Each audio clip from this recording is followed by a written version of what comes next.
Yo, what's up guys, welcome to my humble YouTube channel where I bring you fanfiction that will brighten your days.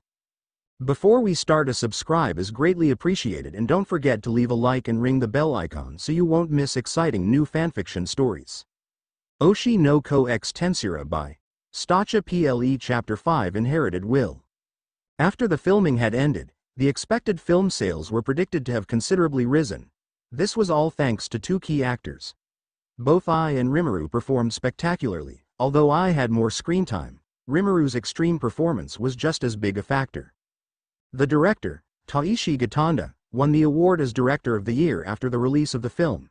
He said, "A single child inspired me to create a masterpiece. I merely took some underrated staff and cast members to capitalize on this child's excellence." It was reported that he had said something else in a private interview, but the details were unconfirmed. Because of the success of the film, I had finally gotten a hold of a higher and solid position within the entertainment industry. She was now recognized as a star not only for her days as an idol but because of her ability to put on a show as a whole. And as for Rimuru, many agencies had been trying to contact Strawberry Productions to find a chance to sign her for themselves. I refused to let my kids go.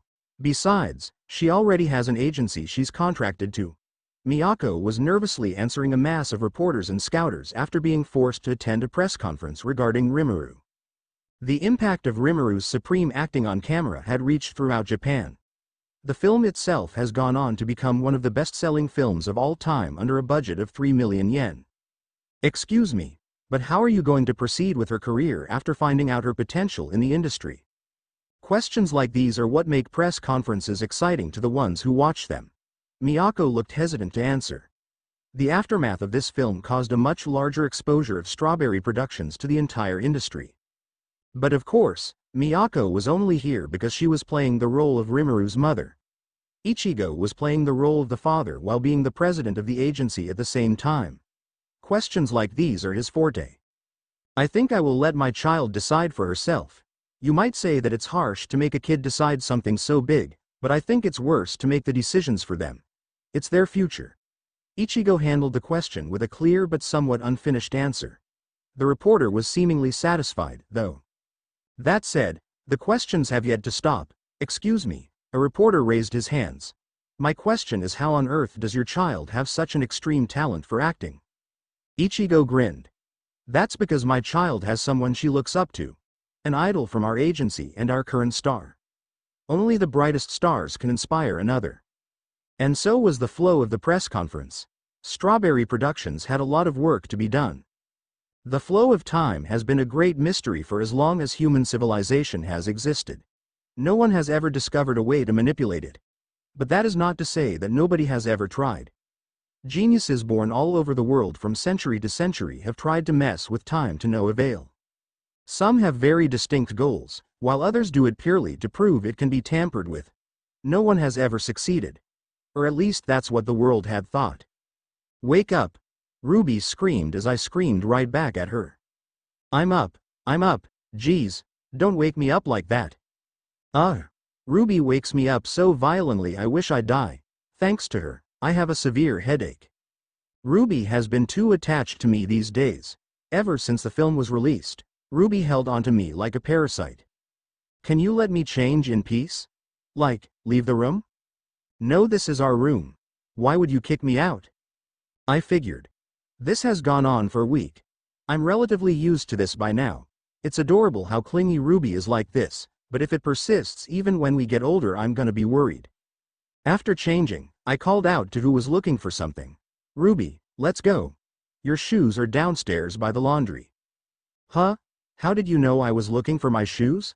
Ruby was surprised by my words. Her question made me stop in place. She's right. How did I know? Why am I so sure it's what she's looking for? Something is off. Have I suddenly achieved the talent those fortune tellers say they have? Yeah, right. It doesn't matter. Let's go. Today is Mom's big day. She'll be performing at the Dome they've all been trying so hard to earn the right to perform for. You bet I'll be as ready as I'll ever be to watch Mom perform on the biggest stage. Ruby excitedly joined in on my enthusiastic spur-of-the-moment mini-speech. Anyway, let's go before our breakfast is cold. Mom made us some nice and crispy bacon. Did mom tell you what we were having for breakfast yesterday? Oops. What? I just did it again. What the hell is happening to me? Yeah, something like that, ha ha ha.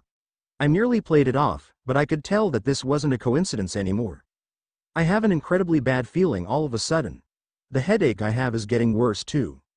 I've woken up Rimuru. Mom. Ruby immediately went and clung to Ai's feet the moment she saw her. Aqua was already awake, reading incredibly difficult books at that too. Even at the daycare, he was always just reading books. Aqua, is it just me, or is something bad gonna happen today? I approached Aqua and tried to tell him about my worries. Aqua looked exasperated and stared back at me. Listen here, don't make me worry by saying stuff like that. I was trying not to think about it. So you had a bad feeling too? I asked. Yes, but probably not as bad as yours, replied Aqua. He added, your face makes it seem like you just saw someone getting murdered right in front of you. His words struck a bad feeling in my stomach. My headache suddenly worsened. While trying to endure it, I found my eyes wandering to the door. Is it just me, or am I seeing things I shouldn't be seeing?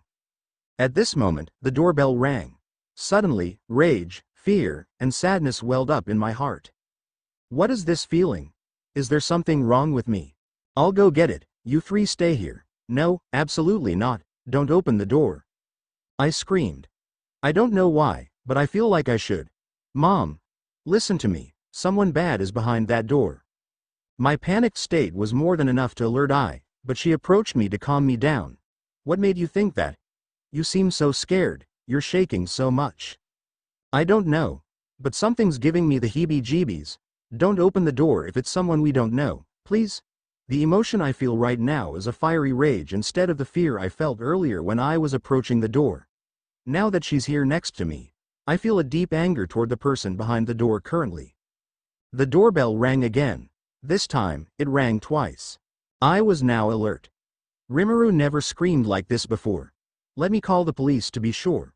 You three, stay behind me. I could not help but stare at the door. The bells were ringing more frequently now. I peeked at the door behind Ai's stature. Something in me was burning with the desire to kill the person behind that door. Not good, what am I thinking? Images began to appear in my mind. Ai was bloody in a death's door. Aqua was nowhere to be found, and Ruby was behind the hallway door crying her guts out. What was I doing? In another time, unknown and forgotten, Earth was on fire and near its destruction. A white-haired girl commented, to be so attached to that idol as to lose control and reawaken your power. I've underestimated you too much. The girl was observing the planet from afar. She could see the seas being split. She could hear an earth-shattering noise. She could feel Earth was done for. The girl looked at the culprit of all of this, Rimuru. I did not predict you would be so grief-stricken by that idol's death, and so. The girl clasped her palms together. I will count this as a miscalculation on my part and give you a second chance. Her eyes narrowed and sour. I do not wish to see the Earth and quite possibly the universe in this sorrow state. The girl smiled. I'm sorry, Rimuru, I hope you can forgive me. The doorbell stopped ringing after a while. If it was any one of the people we knew, they would have spoken up and demanded we open the door. But the person who rang the doorbell had never once said a word. This proves that my hunch was right. I've decided not to look too much into it. This isn't something I should be focusing on right now. Also, the police arrived 5 minutes after the man had left. I and Ichigo, who came running after hearing about our situation, are currently talking to the police about the possible suspect that was at our doorstep. All in all, this incident has been hidden and Ai's concert proceeded to go on smoothly. Ichigo couldn't afford to lose this opportunity after all the hardships they went through. We forgot all about this after that and enjoyed the concert to its fullest. I forgot about the fear and rage I had felt earlier after Ai's biggest concert. Ai's career was only going to get better and better. That was so fun. Mom. You were the best. Ruby was still feeling the after effects of the concert. She was still in fan mode. Needless to say, I wasn't one to be outdone. Yeah. You shine so bright, Mom. Now. You kids still have a long way to go if you want to beat my fan dance. Bawahahaha. Ichigo-san was having fun as well, everyone was. This was the best day ever. Asterisk BZZZ asterisk BZZZ asterisk Miyako's phone was ringing. Excuse me for 1 second. Miyako picked up the call and went a few steps back. I was gonna go back to bathing in the after effects of Ai's concert, but Miyako suddenly screamed something alarming. What? What do you mean? How did it get leaked? Her voice was so loud. Ichigo and I began to worry about the contents of her discussion with whoever was calling her. Miyako was shaking after she ended the call. What happened, Miyako? Ichigo asked. Miyako turned around, her face distorted and fearful. Ai-san's secret has been revealed to the public. What? All of us responded in unison, even as a joke, this is way too far. Ichigo went closer to Miyako and grabbed her by the shoulders. What do you mean revealed? Who leaked it? Do they have evidence? Miyako was afraid, but not from Ichigo's current state. I don't know. Our staff just told me that the press has been told that I had kids. We don't know who it is yet. God damn it. What kind of bullshit is that? Ichigo slammed his hands on the table. Even without evidence, just the mere suggestion can cause a great stir. We're done for if they have some sort of evidence. I'll go ahead, you guys should go home right away. In an angry mood, Ichigo left. After he left, the mood had turned from bad to worse. Mom. Please tell me this isn't true. Ruby clung to Ai's feet. This isn't real. This isn't real, right? I had no response. Her face just turned cold and emotionless. I have to go too. Miyako-san, please take care of the children for me. Miyako tried to stop Ai. Wait, where are you going? I did not reply to her. After that, Miyako hugged all three of us and tried to sort out our emotions. Ruby's was as clear as day, but both I and Aqua had a quieter reaction. I know Aqua isn't just gonna sit here doing nothing. He probably has a lot going on in his mind now. As for me, before I could storm off, a white-haired girl appeared out of the corner of my vision. She had a sorrowful smile. I'm sorry. This is the most I can compromise. Please understand. Before I could respond, I felt my consciousness fading away. Rimuru? What's wrong? Rimuru? I could hear Miyako screaming my name as my eyes slowly blacked out. I swear to all living things, this will not be the end of Ai's career.